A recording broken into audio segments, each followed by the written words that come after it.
Today on the show, we have Twitch streamer BradWOTO. Brad, I don't know if you know, this is Nitroid and Days Ahead. Hello. It's the first time we've met, but yeah. Hey. I've seen you around on Twitter, probably through retweets from Fingers. Yeah. And now I just follow you both. Yeah, he usually retweets when I complain about something. Yeah. I just thought you were a meme creator at first.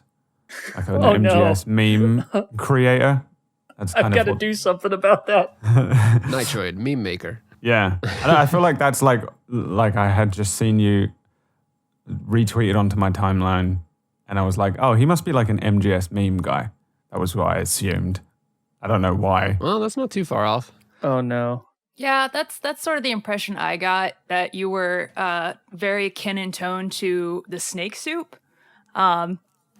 And now that I know you, I feel like that's about 2 or 3 degrees away from them. Yeah. It's funny because I know those guys really well. Yeah. Like, I talk to them constantly. Yeah. But yeah, I gotta work on my reputation, apparently.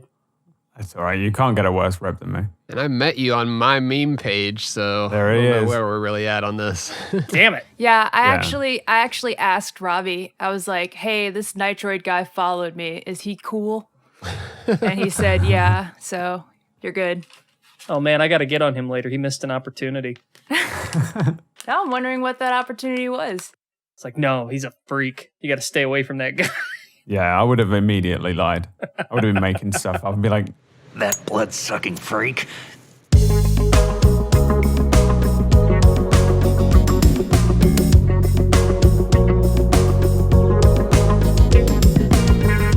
Hey, I'm Fingers.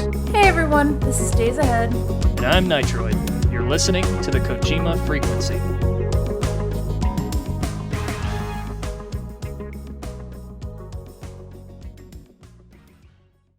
On the topic of Twitch, we actually streamed the Game Awards, or us watching and commentating on the Game Awards last night. that's dangerous. Yeah, that was... Sorry, I'm just interrupting your podcast here. It's extremely dangerous. All those DMCA-able songs. Yeah, that was a good time. We just tried to, keep the discussion flowing. Yeah, we just And didn't loud. shut up when songs were happening. So like Eddie Vedder came on and I was like, Metal Gear Solid 4 is the best. And then Nitro was just like, and it just, naturally kind of went on from there. Yeah. I wonder how many people are actually expecting a remake, though, last night. Yeah, it's interesting there wasn't anything announced at all. Like, I heard a lot of stuff about Metal Gear and Silent Hill. I didn't think much of Silent Hill because I understand that there's a lot of contract issues, right? Yeah. That's why they struggled to remake them. But I think MGS, I heard a load of rumors a few years ago that the cast all got together at Konami and signed something, and then they all tweeted like some weird elusive tweets. And so I was like, oh, maybe these are actually real rumors, but I'm not so sure anymore. The marketing has definitely been heavy. That's what kind of, if anything, made me kind of think that something was up, because it just seems like everything's coming out lately, all the different, clothesline things, and I don't know. Yeah. It just seems kind of hot lately. And I guess we did get the Metal Gear movie announcement just last week. So it's like, or with Oscar Isaac, as the official first casting. So. Well, that's it, too. Like, there's so much smoke right now from the movie and from rumors that everyone's looking for a fire. Yeah. And even Jordan tweeted last night, he was like, so, no Metal Gear remake, huh? All right. Yeah, that was odd. You'd think he would know. Right. Like, if they were going to remake Metal Gear, they would definitely be speaking with the movie team about, like, release and development and times and stuff. For sure. Yeah, they're being coy as shit. I don't appreciate it. Well, that's the thing, too. Sony has the rights to... Okay, so this is what I've picked up over the years, and from what I understand, Sony has the rights to the movie, and they can essentially do whatever they want. They've had those rights for a very long time. Like, they got the option years and years back. Talk of a Metal Gear movie has been...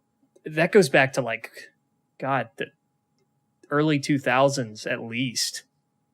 It's crazy that only now is there actual casting news. So, like, my point here is that I think there might actually be a disconnect between whatever Konami's doing, if they're doing anything, and Jordan and his work on the movie. Like, there's not necessarily going to be a relationship there. Yeah, like that's just a separate licensing deal. If Sony owns it, then probably. Yeah, I wonder if they've got like a Kojima clause, where like Sony, you're allowed to do whatever you want, but you keep that man away from it. Keep him 100 feet away from set at all times. Yeah, but he really wanted to get into movies and stuff, didn't he? Yeah. Like he was saying around Death Stranding's release that he wanted to move on to short movie projects and stuff. So by short, he means like 6 hours long. Yeah, short for him.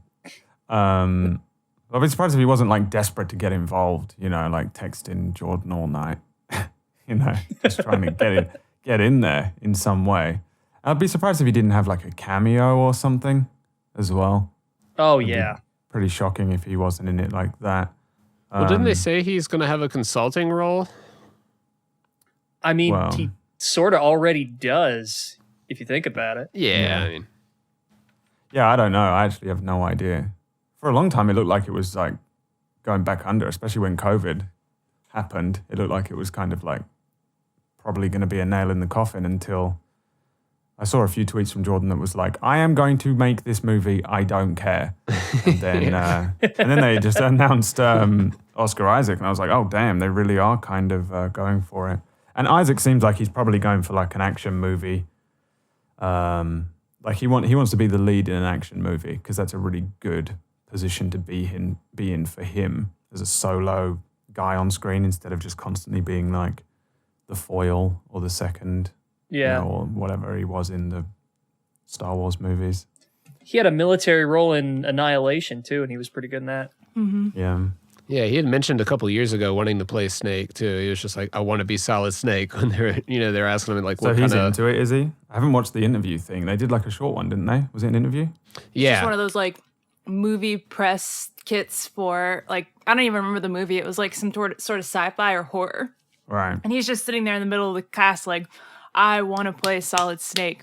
Yeah. Yeah, they asked him like if there was any franchise that you would want to, be a part in. And he was like, yeah, Metal Gear Solid, that'd be cool. And they're like, who'd you want to play? He's like, well, Solid Snake. He's just like, yeah, what do you think? Who the fuck do you think this is? Otacon. Otacon, yeah. I want to play Sniper Wolf. Everybody else on the dock, it's like, what the hell are you talking about? Another hint that he was going to be Solid Snake was there was a complaint he had during the filming of Star Wars that his ass couldn't fit into the X-Wing. So that confirms that he's dummy thick. There you go. Yeah, that's all you needed. That's probably what won in the role. Yeah, I don't know like what to expect from it at all, to be honest. I'm like 50% utterly worried, like anxiety, and 50% kind of like, it really does seem like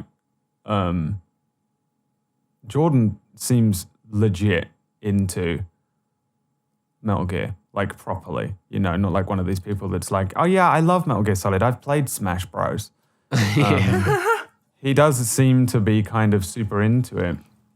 And I guess if Oscar Isaac is kind of like just out of nowhere expressing interest in a role like that, that's pretty random to say, Like I love Metal Gear, but if you said, what role do you want in a movie? My brain wouldn't go to Metal Gear.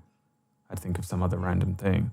That kind of gives me a little faith, when you know that some of the people on the team really are into it and into the source material, kind of. Yeah. Did you ever see the Silent Hill movie, the first one? No. Here's a weird thing. I've never played Silent Hill. Oh, man. I know. Such a good time. Fingers, you need to put that card revoked sound. Yeah, I know. I knew it was coming as well. I knew you were going to revoke me.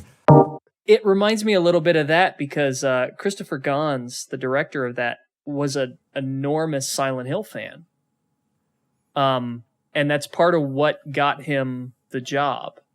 And, it hasn't aged too well, and a lot of fans haven't... Opinions are split on that movie because he took a lot of liberties with it. He wanted to kind of do something different rather than a straight adaptation. And, depending on who you ask, that either worked or didn't. But I'm curious if that's kind of what's going on here, is that Jordan is going to come in and he's not going to do a straight adaptation. It seems very clear by now he's not going to do a straight adaptation. He's going to take the material and run with it in a direction. We just don't know what direction that's going to be. Yeah, he did kind of say that he was going to get a little wobbly with it, didn't he? I think he's probably going to use a lot of the original ideas, but maybe just get wobbly with the timeline and maybe just bring in some stuff that was used over the course of I would imagine the late Big Boss, early Solid Snake era. Maybe like get a little bit of Metal Gear 1. Yeah. I would think that's the best way to go. I honestly, if I was doing it, I would just make Metal Gear Solid. Or Metal Gear 2, maybe. Same thing. Yeah, I was same about to game. say. Yeah, it's the same game. But I would just make that, I think. I think it would get a little too confusing. All you need, you can't go crazy with it. You need one Metal Gear. You don't need to overload everyone on who everyone is. You need the reveals like, these are genome soldiers and this guy's my twin. What? You need all that stuff. So does that mean Oscar Isaac is going to be fighting Oscar Isaac? I know. I was thinking about him in a blonde wig today and stuff. I'm like, what is he going to look like? They need to, because it has to be him. You got to have all the like classic scenes. Like Meryl needs to be like liquid. No, you're not. She needs to do that kind of a thing for the whole game, the whole movie. Then age him and give him an eye patch. Yeah, and then Solidus shows up for no reason. Do it. But yeah, I don't know. I think I'm a little like the other writer. I don't know too much about. He did Rise of Skywalker and Jurassic World, and that's not the greatest track record, I guess, depending on what you're into and things. Sony are always flip-floppy with their movies. Sometimes they're good at staying hands-off, which they really need to be for this one, I think. But I'm very concerned that they're going to kind of do that thing where executive producers come in and just obliterate everything with money. This doesn't appeal to this demographic. It needs to be family-friendly. I don't know. Whatever they do, it's horrible. Yeah. And they just ruin and you things. can't do that with Metal Gear. No, but I'm concerned that that's what they will do, because they'll look at they'll be like, what about if we do a thing with Fortnite where we put Solid Snake in Fortnite and then we skew the movie younger and we remove all of these scenes. You have this scene of this grey fox, which is a ridiculous name, change that, being crushed by the Metal Gear at the end. Can we remove that scene entirely? It's too bloody. They'll do stuff like that or whatever. Go ahead. That scares me. I often end sentences with I was just thinking about it. So at the end of MGS1, when you have that stinger call with Ocelot, and he's like, "Thank you, Mr. President." I just picture the stinger being visual, but they show Ocelot calling. And then they, switch scenes in a very subtle way. And you see Oscar Isaac older as the president sitting in the Oval Office. And then that's the stinger. Yeah. All of that stuff needs to be in it. Really, this is what I mean. They just need to make Metal Gear Solid 1-to-1. Just remove the gameplay. You got a movie. That's what it is. It's literally like a 90s action movie. And if anything, ham that up, I think. Go back. You just got a bunch of boss encounters. It's just separate fight. It's basically like a Bruce Lee movie. It's just all right, fight this guy. Yeah, I mean, that would work. Fight this group of guys, too, I guess, over here. Fight a fucking tank. Yeah, dude. Take on a tank with a nade. He needs to go in there and be like, I've only got one nade. All that stuff makes for really good scenes, I think. But I don't know if they'll do that. And that's the thing. If that's what it is, I'm fucking here for it, and I want to see it. Cool. Yeah, dude. I don't care if it's deep and profound. Just give me the popcorn shit. Yeah, it's tough. God, it's not even just an archetypal 90s action movie. It's a specific 90s action movie. It's Escape from New York. Right, yeah, it really is. Which they might get a little flack for, unless they just straight up take a lot of interesting scenes from Escape from New York and pay homage to them and stuff, which they could kind of do. But I think that they're gonna go with a more stealth noir thriller action rather than borderline slapstick 90s action movie like Jean-Claude Van Damme type thing. And it's kind of hard because the game does it so well, flipping between the two. But to pick one for a movie, because you wouldn't be able to flip very well, could be quite difficult, I think. I'm just trying to imagine a scene of Oscar Isaac in a cardboard box that isn't completely immersion breaking, and I can't do it. Dude, that scene is going to be made entirely for one thing and one thing only, and it's the trailer. That scene will be. They will literally direct it with the trailer in mind, Gonna have that first person view looking through the hole. and that's all it'll be. They'll do the music drop thing. They'll do the classic, like the jazz music stops, and then the box moves, and they're like, "Wait, are you in the box?" And then the music kicks back up again, and we find out that it's actually like a teen comedy. I think the box is going to be like how they did the polymorph in Warcraft. Like, you're going to see it one time, and it's going to really just be hope for so. a few seconds. But if Yeah. you know what it is, if you know, you know, and you're going to appreciate it. Imagine if it was like his whole thing. Like they centered the entire movie and his whole character around the fact that he uses boxes to like get in different vans that are marked for different areas of Shadow Moses. That's like it. That's how he gets around. He just does a full stealth run and never has any encounters. He's like, good job, You never Snake. see him. He's like the Mandalorian. He's always inside the box. Never shows his face. I just have one wish for this movie, and it's probably not going to come true. But if I could just push it in one tiny way, please, if you're gonna do Metal Gear Rex, just use practical effects, please. I'm begging you. Yeah, No CG. I think it's Just do it. I think if Make a big ass Stan Winston style robot. yeah, they'll probably do a bit of both. Like they'll make the cockpit and they'll make a section of it that moves around. But I bet you any money it's CG. They don't have the time, I don't think, and the sets to build this stuff. Or the budget, probably. Yeah, well, a lot of people are really struggling to shoot things on location and stuff at the moment because of COVID. So it's really hard to shoot stuff like that, which is why they're able to bang out The Mandalorian with those virtual sets. Which honestly, maybe they should do that. Yeah, I was just about to say that would probably be how they'd be doing a lot of this too, especially the cockpit scene. Like, exactly. Yeah, I think it'll just look like the Razor Crest or whatever. It'll look kind of like that. I don't know. I do wonder what the budget is going to be for this thing. Like, this is a big property, but not, at the same time, it's not enormous in the same way other franchises are. Like, it's in this weird sort of quasi-state between, like, you know, we don't want to just throw this at a director, but we also don't want to, like, spend a ridiculous amount of money and make this a huge, you know, like, Christopher Nolan blockbuster. Like, it's somewhere in the middle. I have no idea. I wouldn't even be able to guess. Yeah, I don't know. I actually kind of hope that it's got a smaller budget.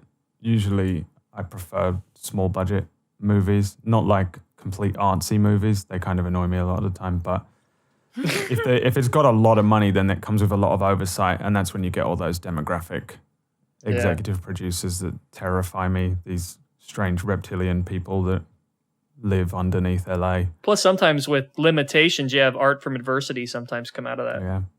I mean, if you look at Kong Skull Island, I mean, that had a pretty big budget, I'd say. Like, you know, everything looked pretty clean in that. It had a lot of, I don't know about a lot, but it had John Goodman in it, so he probably cost some money. Jurassic World as well. They look pretty decent. Yeah. And so I'd imagine they're using the same teams because they, you know, would be working It might be with them. just a step underneath that just because of, like, I mean, let's be real. Metal Gear doesn't have anywhere near as, like, big of brand recognition as Jurassic Park or, you know, King Kong or anything, so. No. I just imagine that they'll probably be using a lot of the same team because they know them.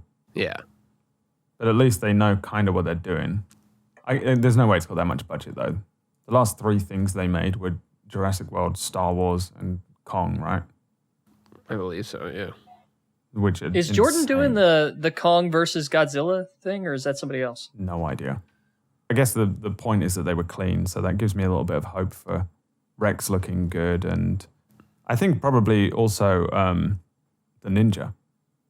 You know, he needs to look good. Yeah, I said that, I think, in the first episode of this podcast, like the camo effects that they did on those, like, dinosaur things in Kong Skull Island, like, the way that they did those visual effects, when I first saw it, I was, damn, we were already talking about the Metal Gear movie back then, like, I was just like, man, imagine Gray Fox, like, what he would look like using this kind of visual technique. This would look really clean. Yeah. And like the fight in the elevator and stuff like that. Yeah. When they reveal themselves. And like, you're going to get that kind of Captain America in the elevator scene, but it would be good if the elevator was like pretty big, but they kept, what I want from camo stuff like that is that it keeps turning on and off.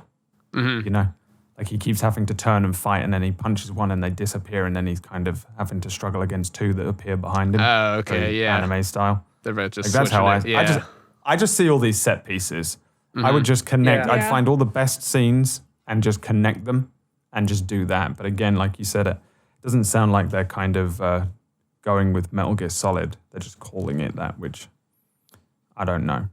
Only thing I'm thinking he might do timeline wise is like head back to like Snake Eater real quick, just to like explain some big boss tragedy stuff. You know, just like some stuff with the boss maybe. But I don't know. Going back to Metal Gear 1 and 2 would be sweet. I kind of wonder if it's going to be a sort of a self-aware movie, like it's aware it's aware it's an adaptation of Metal Gear Solid, kind of how Final Fantasy VII Remake is aware of the fact that it's a remake. Well, Yeah. it's a sequel. You know? It's literally so aware that it turned itself into a sequel in the end. Yeah. Exactly. And so I wonder if like that's going to be the gimmick in this movie, is that the Metal Gear Solid movie is going to be somewhat about the fact that it's a Metal Gear Solid movie. Yeah, that'd be good. I mean, the game does it, right? When you like press circle to Right. climb the ladder and stuff. I know that a lot of games do that, but it really kind of hits it on the nose. And you brought up Derek Connolly, the writer for Jurassic World, and that movie very much had kind of a similar dynamic where it's talking about, hey, we're going to dig up this old IP and kind of milk it for everything it's worth. And that was sort of like the self-aware aspect of that movie, for better or worse. Like, you know, they're talking about how they're letting their brands, like their sponsors, name the dinosaurs and things like that, you know, like the Indominus Rex sponsored by Verizon Wireless Yeah, and yeah. stuff like that. So like that sort of seems like that approach is in his wheelhouse. Yeah. That kind of thing is like trending right now too, with like, I don't know, like Animaniacs, and I don't know, everything's fucking self-aware now. I don't know. I'd actually kind of prefer it not go that route, but I don't mind it being self-aware, but again, it depends on the tone. Like, I just need a direction, whether it's going to be an action movie. Is this supposed to be like a blockbuster thing, or is this going to be like an espionage thing? Because you could make Metal Gear really just tone down the action and really focus on the espionage and spycraft, and you can still make a pretty good movie, I think. Solid Snake is more of a commando than a spy, but I mean, what is a commando if not partially a spy? So I think you could easily do that and amp up the stealth element and make it really tense. And I think that would also be easier to shoot on a lower budget if that's what they get. And then it ramps up to just a couple of epic moments where you really see him showcase, you know, CQC and stuff like that, like the elevator, and then eventually takes on this, you know, ridiculous looking tank, which I hope just looks the same. Good God. Rex is my favorite, by the way. good choice. I love it. I just love I just love it. It's just exactly what I want stuff to look like. That's what I want in my nuclear, That's what I bipedal want. walking machine, you know? That's just what I look Bipedal for. nuclear, battle tank. Yeah, I like him the most. He's my favorite one, and I want him to just look. For the discriminating warlords. Yeah. But yeah, I think that would be fine if they focused on that, but then it wouldn't be as you'd really want to play with tension, I think. But these guys don't seem to make movies like that, so I really don't think it will be. I think it's going to be an action movie with like kind of moments of humor. I'm hoping not like they fly now type humor, but I think it's going to be more. I think it's going to be closer to that based on the track record. I think if they go like some kind of John Wick, like polar, like mashup too, like that could be fun to just go kind of like hyper violence with it. And it's just like, holy shit level up, like CQC. We're just like, damn. I don't know. Or like Dread. Yeah. Like I could see the Yeah. action sequences playing out a lot like Dread. I think it's just hard because we don't know where it's set. Because I'm just imagining all of the, basically I'm just imagining Shadow Moses. But I guess it could easily just be a completely separate thing. One of these missions that we never see Snake go on. Because he did a bunch of stuff, you know. He was already retired, right? In Metal Gear Solid. He retires at the end. Yeah. with his dogs. Right, yeah. So it could easily be much before then. And just something that we haven't seen him deal with. It just feels kind of strange that there would be a Metal Gear in it at all. And I also just feel like it would be kind of lame to not have Otacon in it. Otacon, by the way, is how we say it in London when they're brought up on the Victorian streets of London. Otacon. Otacon. One thing I think that really needs to work out is also the pacing. Like you mentioned Otacon, right? He could be a B plot. Him trying to go around and assist Snake. There could be a scene. Well, now that I think about it, it's kind of fucking corny, but there could be a scene where he's trying to find something to get Snake out, and the only thing he can find is like a bottle of ketchup, and he thinks he's like the smartest dude in the world. But my point is saying that, whether it's cheesy like that or it's something a little more grounded, is, that could be a good opportunity to kind of, pace out the set pieces so it doesn't feel like a Silent Hill where it's just, a bunch of set pieces and characters with no sort of real progress, I guess. Yeah, like Otacon's like the guy in the chair where he's just like, like it cuts back to him. Like the Chloe to the Jack Bauer. Yeah. Yeah, or maybe like cover, Meryl trying to get to the commander's room or wherever that floor was. Yeah.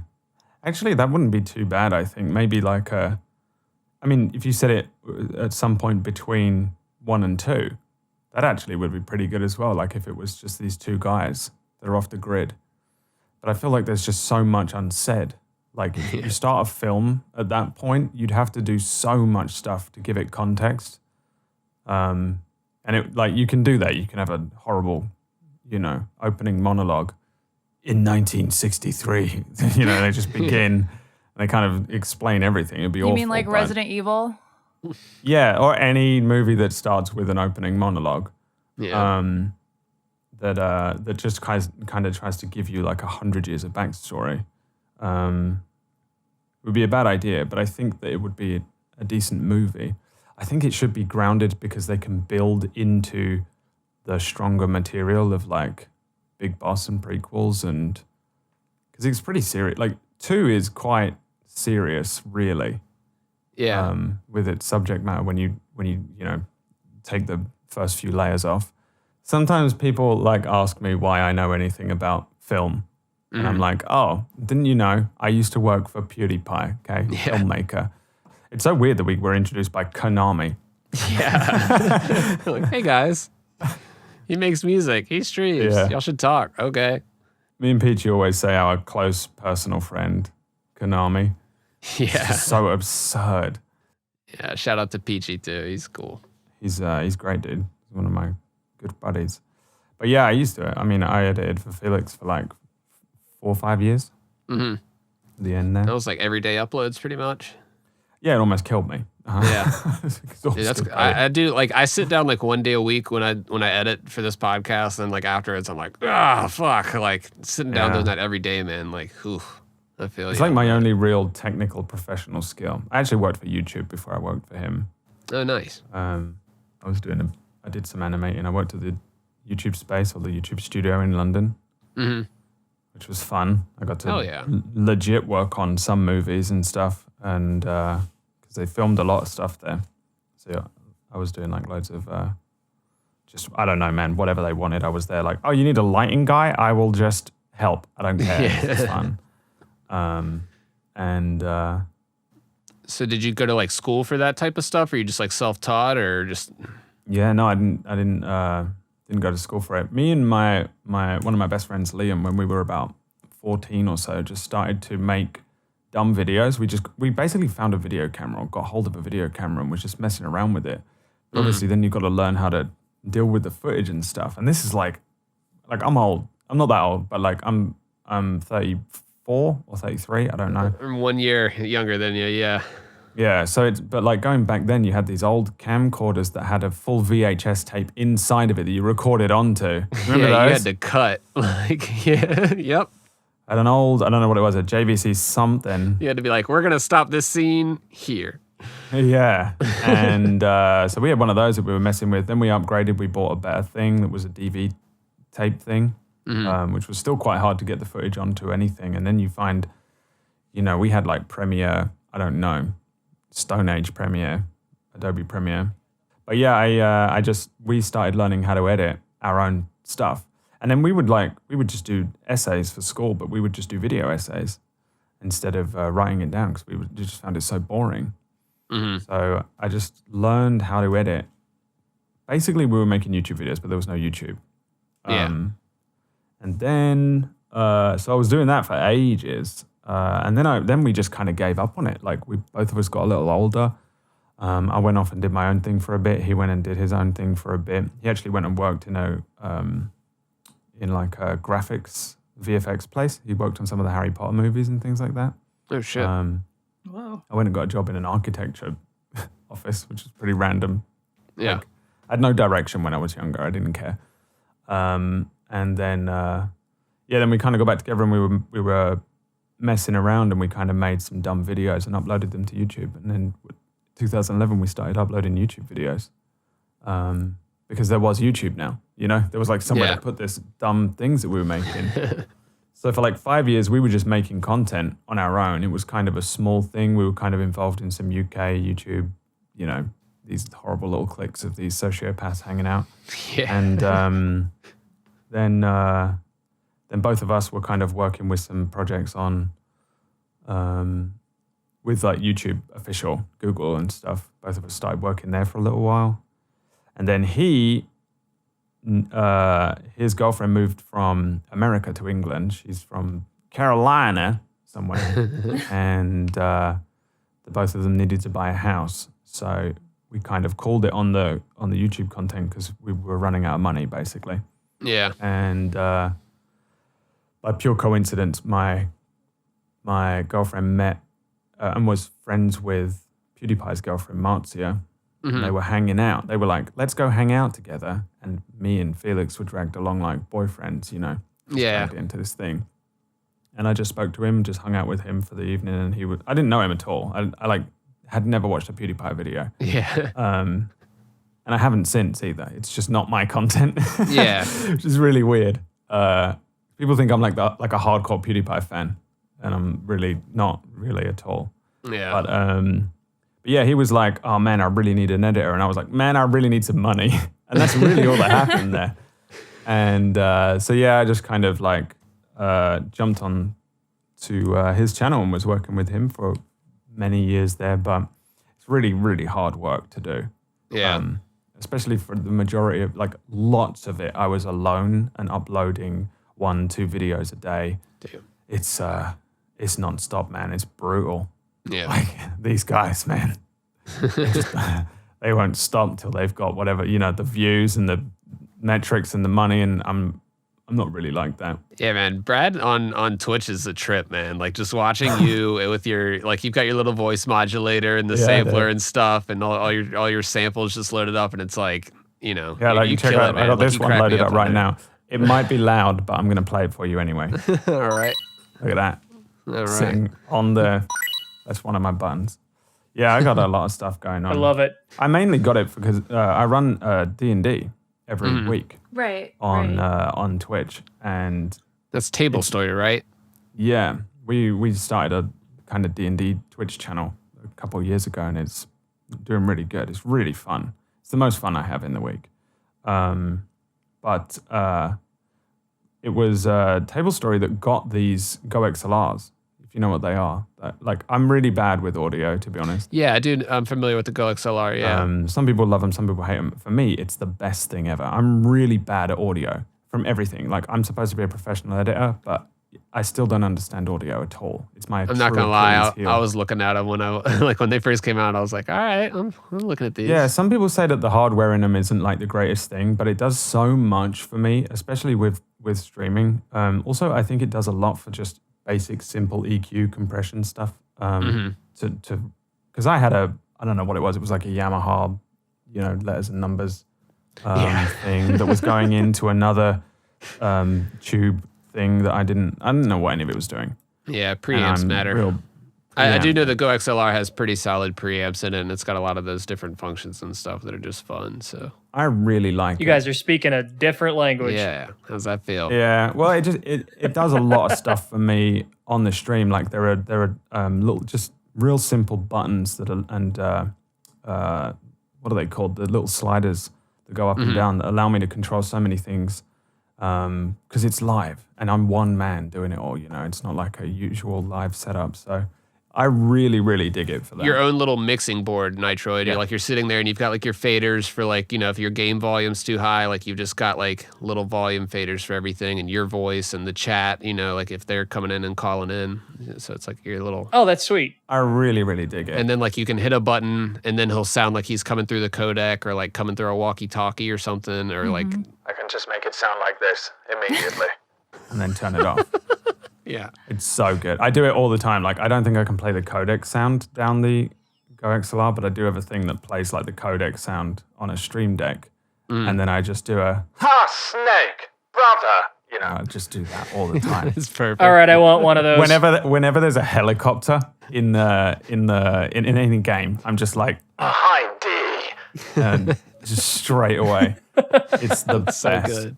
It's really like if you ever consider doing any streaming and you got some spare cash, I basically couldn't live without it now. If this broke today, I wouldn't stream tomorrow. Like I don't know how to survive without it. But I do have a couple of other things. I've got a drum pad as well, which you might be interested in. Fingers, it's an Akai MPD 218. Oh, yeah. No, And I use Ableton Live and I load up all the songs on it and then I hit the drum pad and that's how I do all the music. Oh, okay. Yeah. So you just queue it up. Okay. Yeah. Gotcha. And then I have a Stream Deck for the actual scenes and stuff like that. It sounds way more professional than it is, by the way. If anybody comes to my stream like, I heard you on this thing and I'm expecting it to be mind-blowing and I'm just sitting there in my hands playing Metal Gear 1, crying. When I stream, I sometimes put pictures up with the game logo. Yeah. Good job, Nitro. I honestly, that's really the level of production that I'm truly at. What I'm capable of and what I actually produce is... There's a disgusting disparity. But yeah, I don't know.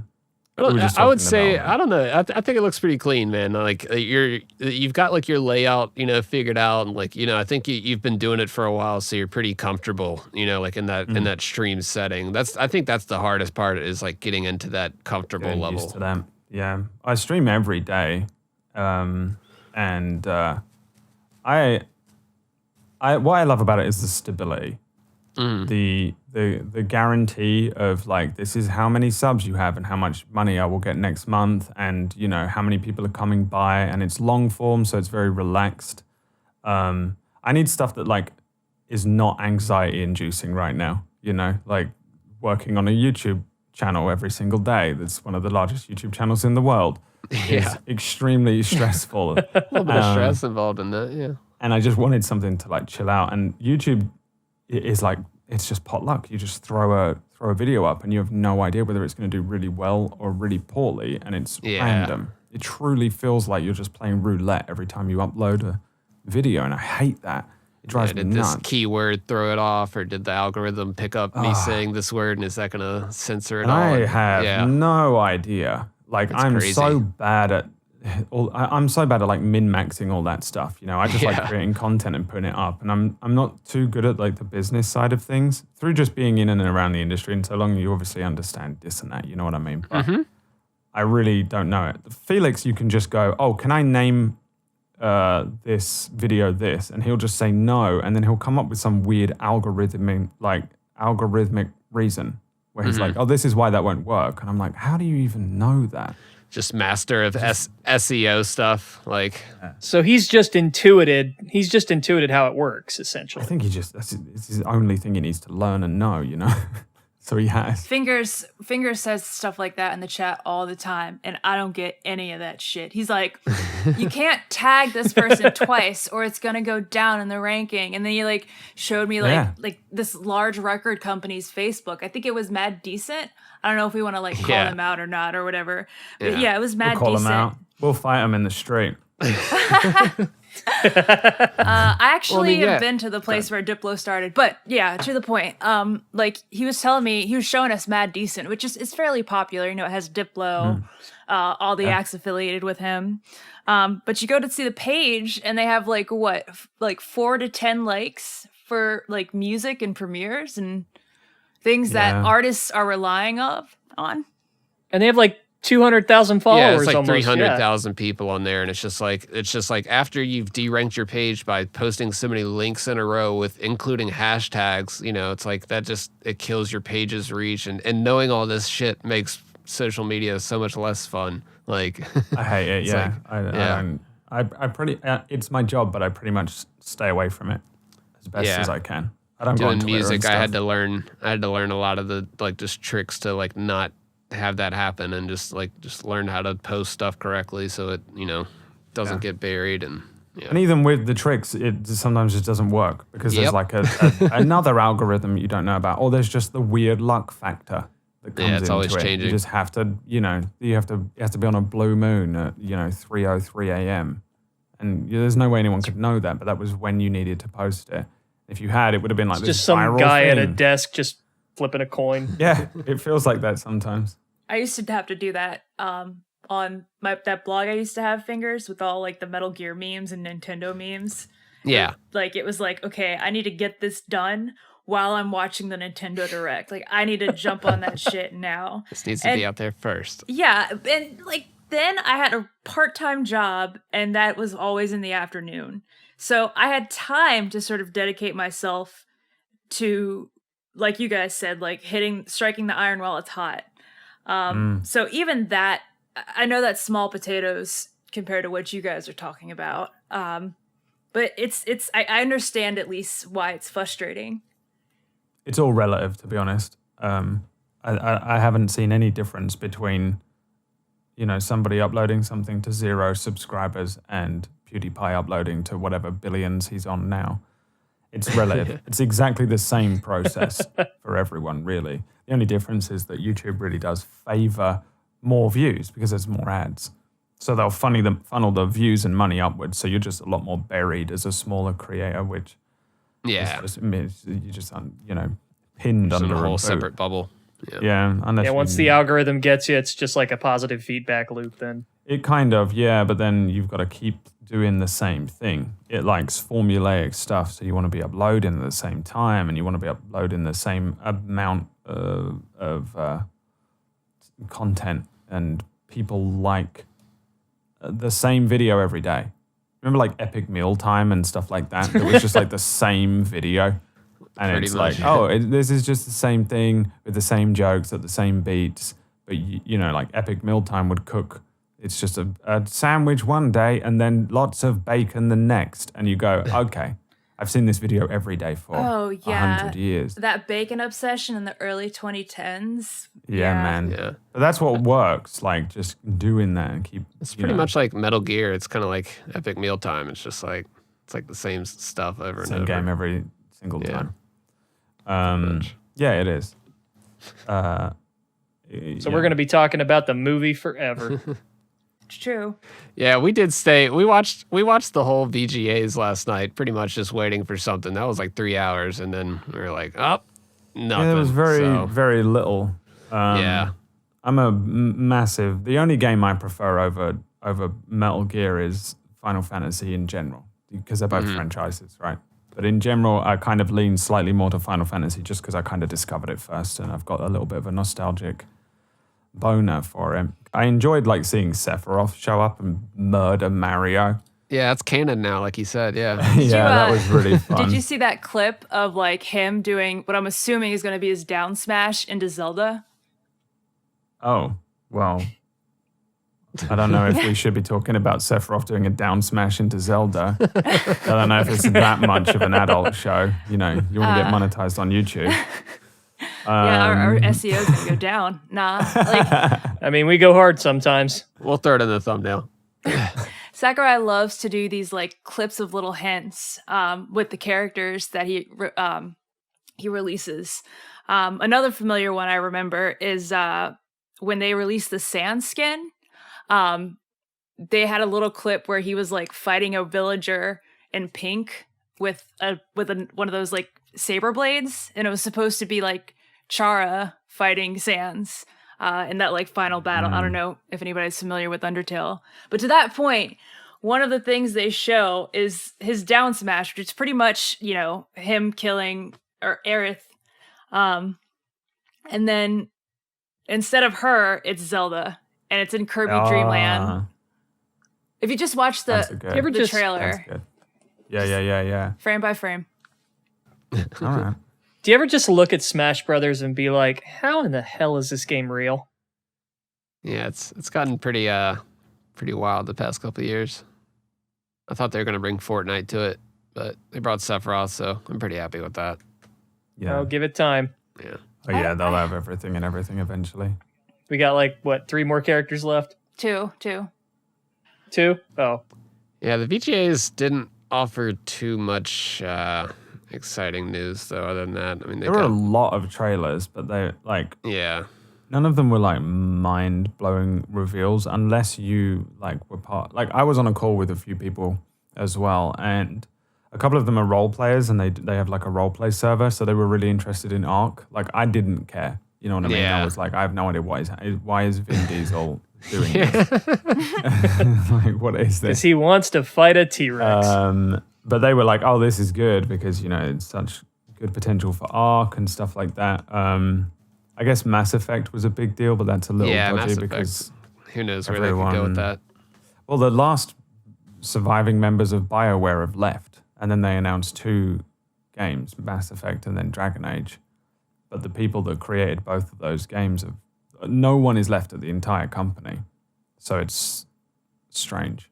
I don't know if people will be as excited or if it will be as good or whatever. I liked Mass Effect, though. I played that for the first time this year. Yeah, I was definitely a fan of the Mass Effect games.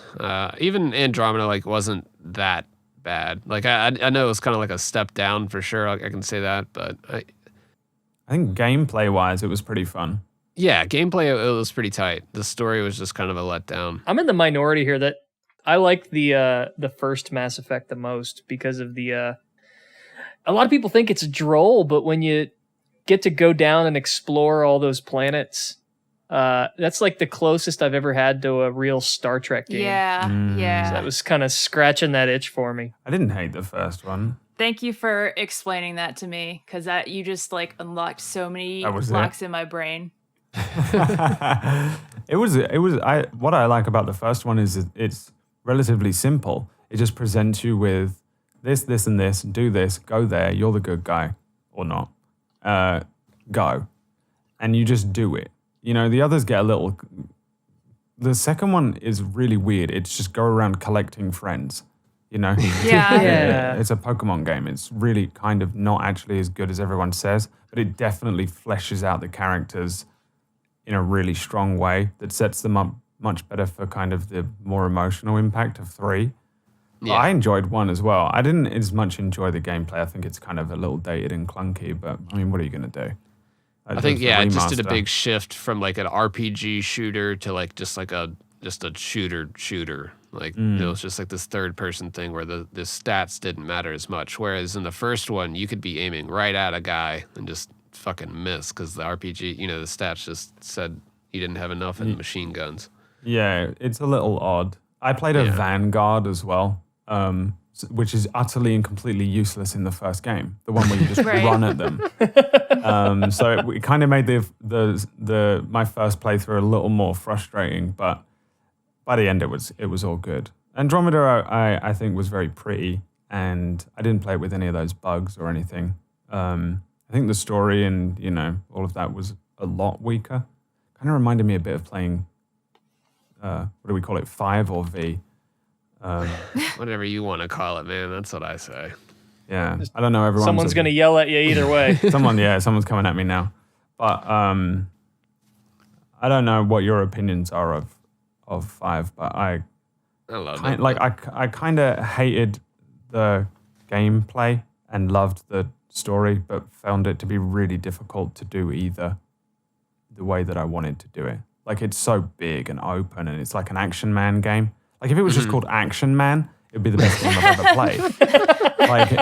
It's all of the little things in it that you can do are insane. I saw one today. I didn't realize that you could grab the sword off the guys when they appear around you and just stab them back. Oh, and do a counter? Yeah. Yeah. I had no idea. I'm still seeing stuff that you can do in that, and it's insane. And from that aspect, it's fantastic. But eking out the story is hard to do. And then you have to play the game once and then basically play it again on hard mode to get all of the stuff. And then the whole true ending with Eli and all that is not in it. Ah, man. I watched it this year instead of playing it. Have you ever seen the edited version that's like contextual editing? Mm-hmm. Kafka Productions, that guy? Yeah, it's like 9 hours long. Yeah. I watched it on stream. We just watched it for 2 Jeez. days. Yeah. And it was amazing. I loved it. I was like, damn, the story is good.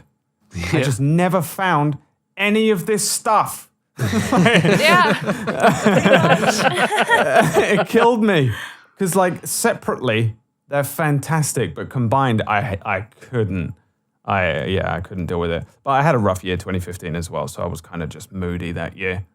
It was a hard year. It was the first year I worked for Felix, and I went from working kind of, not really working to working the hardest I've ever worked in my life in one fell swoop. God, I imagine. Or I was like borderline on a mental break, and then September rolled around, and I was like, I'm really looking forward to this game. What's happening? What's a rocket punch? I would have faulted some sheep. What's going on? I gotta edit another video. Fuck. Yeah, so I kind of like didn't get to sink my teeth into either finding all of the content from the gameplay or all of the content from the story. But so I actually really just kind of mostly didn't enjoy it. Yeah, it really is like a slow drip feed with the story, like just listening to the tapes and having to like you've kind of got to like put it all together, but having it in that movie form where it's just like here's MGSV, like here's all the good shit I'm here. really bad at doing that. I'm very impatient. I really don't like spending 4 billion hours in a game anymore. I would have loved it. And I was a little Victorian boy on the street and I couldn't afford games and I just couldn't afford anything. And I had like 3 games when I was a kid for about 4 years. And I would have loved it then, it would have lasted me for 10 years. But now I'm like, I got to get up tomorrow. I got stuff to do now. I got shit to do. So I really can't find all this. It's that old saying. It's like when you're a kid, you have all the time but no money. And when you're an adult, you have all the money but no time. Yeah. And that's exactly how I feel about video games.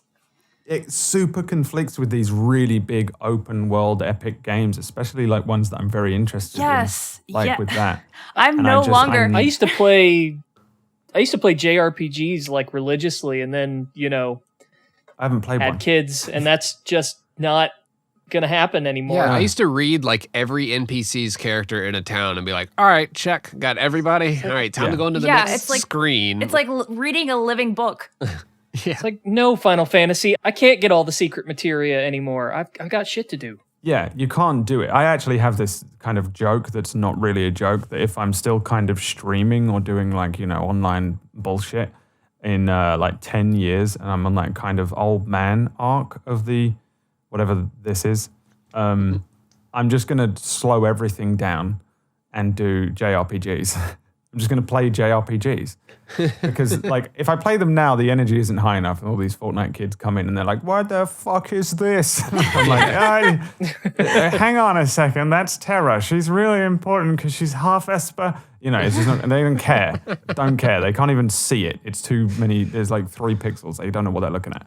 But this is literally a conversation I've had with my kids where they just want to play Fortnite, and I'm like, we've got these story games that you can like. They have value on your life. And they're like, that's nice, Dad. Like, let me go back to shooting. I will never forget. I had a little cousin who loved Pokemon, and he started on the DS, right? So I showed him my Game Boy, and this was when he was kind of young, so he didn't have like the best perception. But I showed him my Game Boy with Pokemon Blue playing, and the battle started, right? And the first thing he did on this like small, tiny green screen is he tried to press the attack button. Oh, no. Wow. Yeah, and I was like, sorry, kid, it doesn't work that way. And that was just fascinating to me that, even though we're only like a few years apart, that dynamic, like how we perceive things is so much different. And it really shows with video games. Yeah, I don't have time for it anymore. And that impatience really kind of can ruin a game for me, that these huge games, and I just can't dedicate the time it takes to play Metal Gear Solid 5, I guess. They try to pad it out, yeah. So I like indie games. Yeah. They kind of be They don't stay too long. more short and sweet. Yeah, I'm a fan of like the classic, 12-hour linear, just whatever, Uncharted or whatever. That's like Yeah. the perfect thing for me on a stream. I'm not playing a game for 3 years. It's not too slow. I'm not having to read all the dialogue or, kind of, sometimes if you play something, if I was to play Metal Gear Solid 5, I could create content really easily, play a, crazy song, jump into a car, shoot some people. Sometimes I have like an anime script that comes up on the screen, so it looks like I'm running an anime intro, like it's keyed out and stuff like that. I can do that, but that's kind of a lot of effort to just continually be doing every day. So when you have a game that's really interesting to kind of carry, even things like Mass Effect. I'm playing KOTOR at the moment, which is a little heavier and a little more closer to an RPG. But the game does the carry. We have been trying to get Nitroid into KOTOR this week. Yeah? Yeah. I've never played it. The first argument I made was like, dude, do you like 3rd edition? He's like, I don't know what the fuck that is. And I'm like, okay, next argument. And I kind of broke D&D. down. Yeah, it is crazy. D&D. It's completely based it's off literally a D20-sided system with DCs to hit and attribute points that you apply to your character. It's wild. Every friend I had in high school was into D&D, and for some reason, I didn't get into it, and I don't know you why, probably because had it a seems like girlfriend. something I would love. We get it. You had a girlfriend. Thanks for showing off. Yeah. I actually didn't play D&D until like 2014, 2015 for the first time, which is really crazy because it's my favorite game ever now. That seems to happen a lot. And I run a D&D session every week. Yeah. Yeah, with the Metal Gear, they've got a Metal Gear board game coming out. I was wondering if there's some kind of way to get like Metal Gear and D&D together. So like, I'm glad you mentioned mixed that. scenarios. Yeah. So there's a game called the Conan the Barbarian board game, and it's sort of like this hybrid of a typical board game and sort of a more role playing board game, like tabletop game like D&D. So obviously you pick your roles, you sort of pick a stat, but the roles themselves are like particular characters. So like you can be the warrior, which is Conan. You can be like, the big boobed wizard, or sorceress, I guess. And each of those had like a specific build that you could do. So, if we put that in the context of Metal Gear, also they had like pretty much like tabletop missions where, certain NPCs did certain actions. You have to kind of strategize to get around them. So it just feels like a makeshift Conan like campaign. But to the point of that and how that fits Metal Gear is like, I can see like that type of iteration for a Metal Gear board game. Like a true tabletop would be that hybrid. And like, if you want to play You'd have to play like a team, right? Right. Because Metal Gear, you're usually playing a commando, but you'd have to play like Rat Patrol 2. Yeah, you could be like a light, medium, or heavy, and have like speed, health, trade-offs and stuff, or movement spaces, and I don't know. Or you could play the bad guys, Yeah. You could play, one of you's a rip-off of Vulcan Raven and the other one's Ocelot, and then you play the guys that are doing the terrorist attack, basically, or whatever it is, and you're controlled. That way you get to control the Metal Gear, but you'd probably want to fight it. I don't know how you would handle that element of it.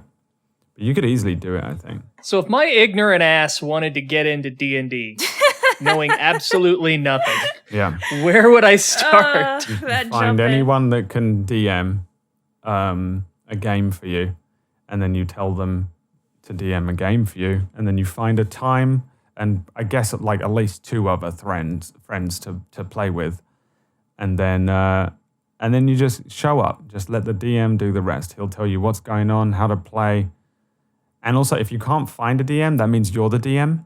So that's a little different, and that's how most of us become DMs. That means you have to go and buy the book and learn everything, and then play. I think that could be cool with Metal Gear, like just all the skill sets and different things you could do, and just apply it to different lock picking or stealth aspects, or I don't know. It's very doable, yeah. Considering it's just constant. You move from a set piece of stealth to a set piece of a puzzle, or how are you going to get through this room, and then an encounter with some soldiers or a tank or Metal Gear itself, It's pretty much Metal Gear Acid. Metal Gear Acid, yeah, which I like, by the way. No one else does.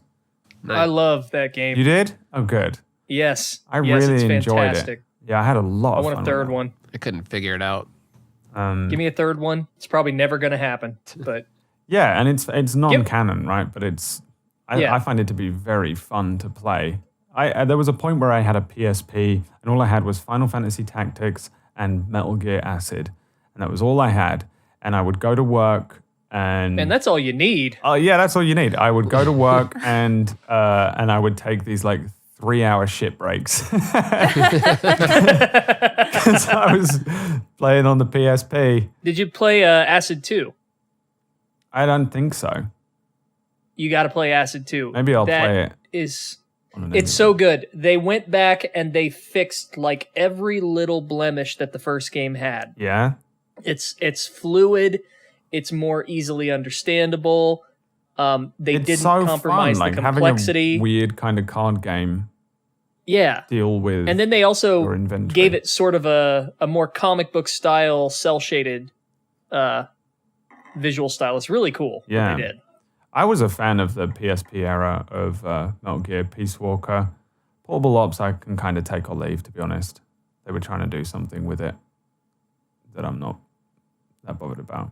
But I like Peace Yeah, they Walker. made that game in about a year. Okay, that makes sense. Like that was a rushed game. Yeah, and it wasn't really... It didn't have Kojima, much of a Kojima involvement, right? Right. He was doing, I guess, Peace Walker, was he? I don't know what he was doing at the time. MGS4. Oh, right, of course. Or yeah. no, actually... Well, that was 2008, was it? right? 4? Let's find out. No, it was MGS4. Yeah. Yeah. That he was working on at the time. Because they had several things coming out at the same time that year. There was Portable Ops, MGS3 Subsistence, and MGS4, yeah. So there was a lot going on. Yeah, that's all he was doing. There's no way he was working on anything else. But it kind of shows, I think, with that game, and also they were kind of trying to do that weird PSP multiplayer thing in every game, which was horrible. Yeah. Um, They had a whole video on transferring. Yeah. And then Sony just built it into the OS. yeah. So yeah, I kind of leave that one. But PSP was a good time for me. I was very poor at that time. I had absolutely no money. I was living in a tiny little apartment on the outskirts of London. And all I had was like these 2 games and a PSP. I had like a PS2 at home with like 1 game. I remember like Final Fantasy 12 coming out around that time, I think. And I was like, yes, just a giant game to explore. And it's so funny because I just can't stand the idea of playing it now, 12. It would just take too long. I don't have the time for it. I've always described it like a steak. I was like, it was good. You know, it's like a nice meal, but it's like you're sitting there chewing it for way too long. My jaw aches by the end of this ridiculous Star Wars game. So what's your Final Fantasy of choice? I am a 7 kid because that's the one I found. That's Oh, a fair man. answer. Dude, when you made that Terra reference, I was like, he has to have 6 as his favorite. Objectively, I'm mildly disappointed. objectively, it's not 7, if that helps. I just found Okay. 7. I was like 14 and I was just a depressed little child with no money in this horrible environment. So I was given this game that no one in my town had played anything other than FIFA and like Gran Turismo. Everyone in my town is a mechanic or a woodworker and they play football. And then there was me who was like a closet RPG fan. And someone just randomly just went, look, I got this game and I hate it. Here's a free game. And I was like, fuck yeah, free game. So I put on Final Fantasy VII and it was just escapism. I was gone. So I really like that game just means a lot to me on so many different levels. So when I play it, you kind of get that extra emotional level of like attachment to it. Objectively though, Yeah, no, that makes objectively sense. though, it's it's okay. Yeah, Final Fantasy during formative years it's so impactful. 6 is unbelievably good. See, that was my formative Final Fantasy. Yeah, I'm a 6 kid too. And like Yeah. that got me into playing mages and RPGs because like I'm biracial. Like she was kind of biracial or bi-species. I don't know. Yeah. And I kind of made that connection as a kid. And this was before like there was a bunch of kids like me. So it was like I had that connection with this character, and ever since then, I shit you not, I have a mage tattoo. Yeah, hell yeah. Like it kind of hit me that deep. Yeah, that makes sense, and that's like a really crazy theme in that game about how she's kind of got this thing where she's like, first of all, she doesn't know who she is, but once she kind of does find out, it's awkward because she doesn't fit in the Esper world. She doesn't fit, in the world that she's in, whatever it's called, and it's really interesting how they deal with that in that game. And then they just have these really crazy deep themes, like Celeste with the Celes with the suicide scenes and stuff like that. Like she walks up, looking at the cliff. Yeah, that's crazy when you're a kid. Dude, she goes up there and there's like this little broken bird laying there, and that's like, it just represents who she is. It's just such good writing. She's looking at this thing after all of this stuff she's been through. She's got nothing left, and she sees this little broken bird. That's good writing. There's nothing like that in 7. It's just a good story for its own merit. Yeah, 6 will traumatize you. You got to be careful. I remember when I figured out that Realm was like you like daughter. work it out. Yeah. And then I always stayed with him, waiting for him to get on the ship. It's a really well written game, and they sort of did. I can't think of another Final Fantasy that deals with themes as well as that one. The way that it takes a lot of themes and runs with them for each of the characters, the twins, the fact that Edgar is kind of probably hiding behind a mask that he's created for himself like being a kind of a pompous guy. One of my very good friends, Pumpkinberry, is playing through it for the first time at the moment, and so it's really fresh in my brain, and I've been watching her play it. I'm really... God, I wish that were me. Really into watching it. Shout out to Pumpkinberry. They try to go that same direction with 9, but it never quite fully manifests. I feel like 9 is just a love letter to itself. 9 just feels like they take a lot of... you have to play 9 last. Ignoring 10. 9's like the member berries of Final Fantasy. Yeah, you play it and it's just got all the things in it that make it Final Fantasy they kind of... It was all right, but it did shit its pants in the 4th disc. Yeah, I would love Final Fantasy 9 a lot more if the writer's dog hadn't eaten the script for the 4th disc. They all go crazy in the 4th. I mean, Final Fantasy 8 goes crazy in the 2nd disc. It's all pretty kosher and normal, and then Squall dies. And then the Squall is dead theory. Oh, no. We're not going there. The reason that the Squall is dead theory makes sense is because of how fucking insane that game suddenly goes. It just doesn't make any sense. It's so ridiculously out of place, everything that happens, that what would be the that point? It somehow makes sense that he's dead, and imagining this version of himself like that. Have you seen that movie, I'm Thinking of Ending Things? It's kind of new. It just came out on Netflix. If you watch that, I'm not going to say anything then because it's a really good movie. But it reminds me of that, where it just becomes this like weird psychedelic thing almost, but it's centered around how Squall is just overpowered. And really, it's just that's how these games are. I'm one of those weirdos whose favorite is Final Fantasy VIII, so I hate that theory so much. I love Final Fantasy VIII, by the way, and I'm not. I don't give a fuck about all these Final Fantasy flame wars over the years. I don't care. Oh yeah, me neither. 9 times out of 10, it's the first one you played that's your favorite, and that's it. And I don't care. I don't care if you like 13. I don't like if you're 12, if it's 4. Do you remember when people were like losing their shit over someone raising the theory that Ultimecia was actually Rinoa? Yeah. And just like they got so mad at that. I mean, that makes even more sense than Squall is dead on a weird level, but it's just not. It does, because the whole thing deals with like causality to a degree. And the time compression element suggests that they could easily do that. But the thing I liked about 8 was that it seemed to kind of want to tell a story of like, all right, we have this trope of teenagers saving the world, but what would happen if you actually took teenagers and put them in a situation like this? Yeah, you made them these we'll tell you what'll happen. Battle mercenary skull kids. They're going to obsess over their interpersonal drama, and they're not going to get anything done. That's what's going to happen. Yeah, this fucking crazy 15-year-old's going to jump literally into space to try and catch his girlfriend. I wouldn't do that for my wife. She's the only person on this planet I like, let alone love. Like, the only reason you would ever do anything like that is when you're a 15-year-old emo kid losing your damn mind listening to Simple Plan and crying yourself to sleep. And that's why they're well-written characters, because they're perfect teenagers. That's exactly correct. They're idiots. It's why I think, and this is another, here we go on another, let's make everyone angry on the internet. I actually like Hayden Christensen as Anakin because I think he plays a moody little mumbling teenager perfectly. It's exactly what we were all like, where we thought we were super cool and we knew everything, but really we were just standing in the corner looking ridiculous and not saying anything. And you think you look so much cooler than you are, and you're not. Okay? The jeans don't fit. And it's the same thing with 8. They're all stupid. Like, they're just dumb. I like to imagine that the Guardian forces aren't wiping their memories. They're children, so they don't have anything of worth to offer. Yeah, they don't have any memories. Final Fantasy 8, everybody, my favorite game, by the way. No, it's not. It's up there, though. I actually really like the classic 7, 8, 9.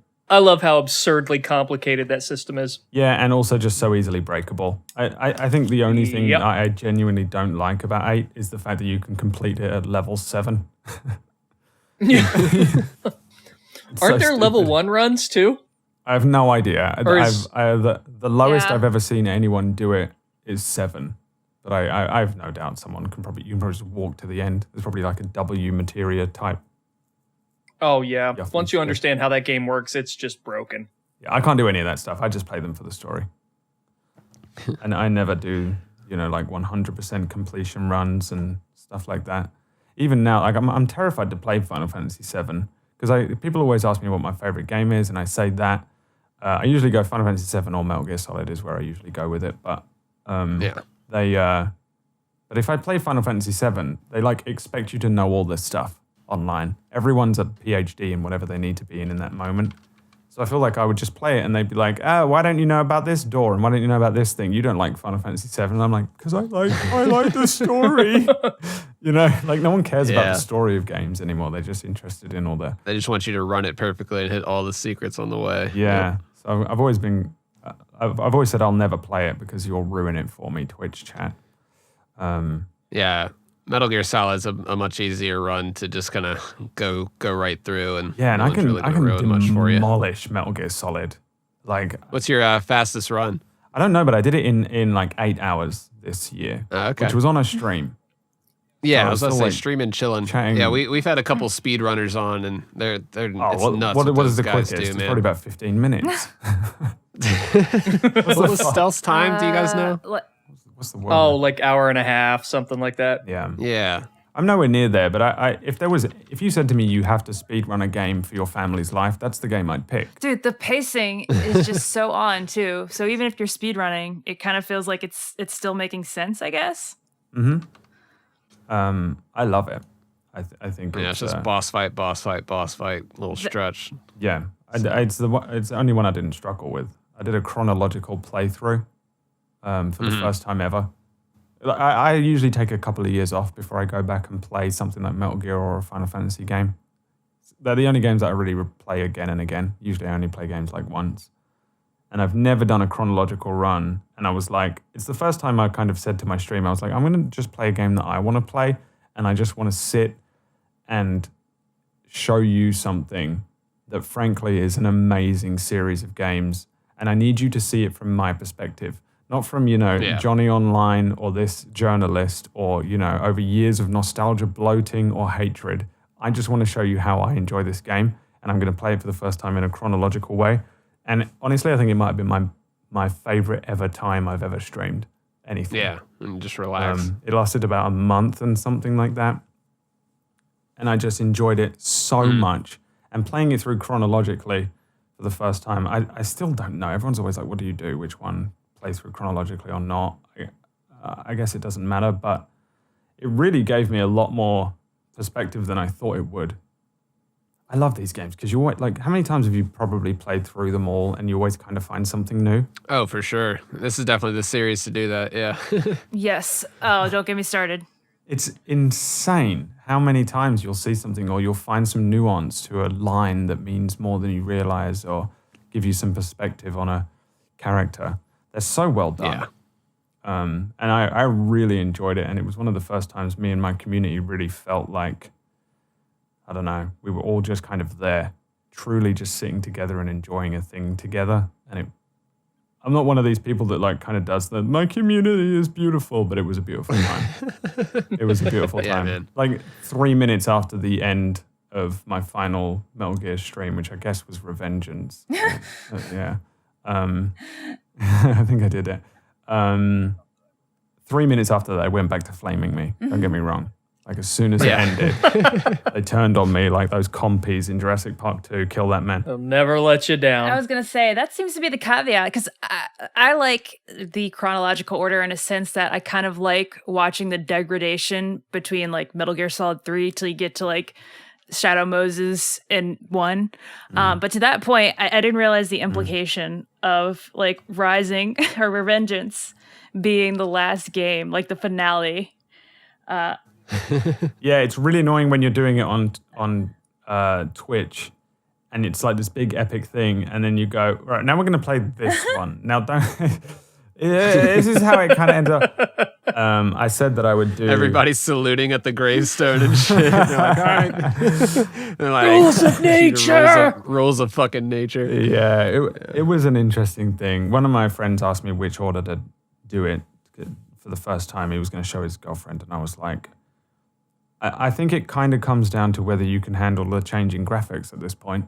Like if you're really able, inconsistent graphics, if you don't care about graphics, because some people really just don't even notice graphics, they just get to enjoy a story.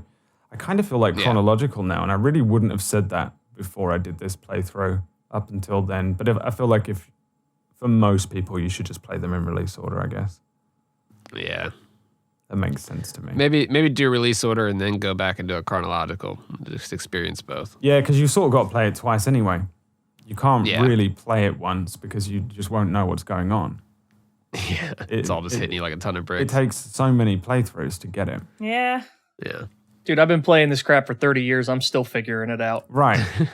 It's insane, a lot of it. But the one thing that I did notice through the kind of picking it apart and slowly, because we were doing like a non-spoiler playthrough, so nobody was able to kind of go, oh, this means this and this means this, but it meant that we could really analyze each individual thing that came in, a piece of information you would get or a character revelation, and just the building up and then breaking down of Big Boss and stuff like that.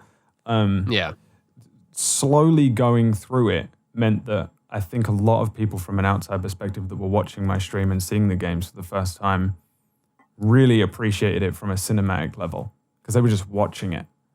So they just got like a month-long movie experience, really. Yeah. And I think it really lends itself well to that. I think it really just shows how strong it is. Gotta love Metal Gear. From that perspective. Brad, we appreciate you coming on the show, man. Definitely was a fun time. We enjoyed talking to you. You're welcome. Yeah, thanks again. Yeah, thank you so much. Loved it. I don't get to speak to anyone about Metal Gear a lot of the time. Most of my friends haven't played it, so I'll be back next week. You got to fix that. Hell yeah, man. If you want to plug where people can find your stuff online and watch you do your streams and stuff, you can go ahead with that. Yeah, I stream every day. It's killing me. I'm kidding. On twitch.tv/BradWOTO. On Twitter, I'm BuffWOTO because some little shit got BradWOTO. So I'm BuffWOTO over there. And screw that guy. I found him. Don't worry, he's gone now. Good. And if you were interested in the D&D content, then I have another Twitch channel called Table Story. One word. Twitch.tv/Table Story, or you can go to tablestory.tv. And that's not just me. There's a bunch of Twitch stars and creators, and it's co-run by a couple of my friends and we put on content on there quite often. There's D&D and other systems as well. We've got like a Harry Potter one. There's a Horizon Zero Dawn one going. There's some custom stuff. It's crazy good. I'm really proud of it. And it's way better than my actual stream, so that's why I'm plugging that more. I don't know, man. I saw you do a Symphony of the Night run with fucking like a Captain America run, just using the shield. So I don't know. I think your streams are pretty That's the first time I've ever played Castlevania. Like people... Oh, seriously? Yeah. It with just a shield. I am not kidding He's about good, how man. poor I was when I was younger. So I really am kind of using this time being like a full-time Twitch streamer to play all these old games, and that's what we do. So if you do see my Twitch channel, we there's a huge list that the chat votes on, and then I play the next game. And many of the games in there are games that I never got to play when I was younger, or at points in my life. So I'm catching up on things like Mass Effect and things like that. And one of them was my first ever Castlevania game, and I went into it, and I only had like a shield, and I was like punching this thing, and everyone was like, "Dude, equip a sword," and I'm crazy. I have an authority problem, and I was like, "No, I'm gonna beat this game with just the shield and punching," and I did. I was so happy. Impressive. Damn. It was. Saw him take down a couple bosses with just the shield Yeah. punching. I was like, holy shit, this is nuts. Yeah, I did use some items though. Yeah. It's kind of All hard. right, buddy. Yeah, thank you for having me on. I had a lot of fun. Thanks again for coming on, man. You're welcome. Yeah, man. Good time.